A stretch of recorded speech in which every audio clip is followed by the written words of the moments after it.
दोस्ती जो छा मुल छा मिक़दार अकुल कढो अदर मां नुक़्तो ही निर्वार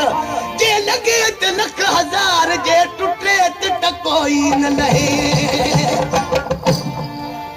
ओ कान कनी जे कान था काणू कढूं किन जूं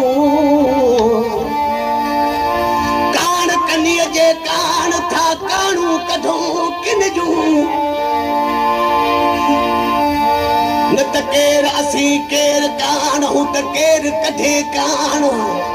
अमल हिकिड़े साजन कान था काणू कढूं किन जूं साजन तुंहिंजे सिक जी अथम अंदर में उणतुण घोड़ा ऐं फेराक जा था चाक कन चुण चुण हेकर हाल अमल जो अची साजन त सुण सुण तुंहिंजूं ॻाल्हियूं ऐं गुण गुण मूंखां केदम विसरन की न की साजन तुंहिंजी सिक जा अथम अंदर आखेरा रातो ॾींहां रूह में कया वहमन वाहेरा अची हूं दामल चवे ॾींहां ॾह भेरा यार जान जिगर जरा बेली तोखे दोस्त दुआ कनि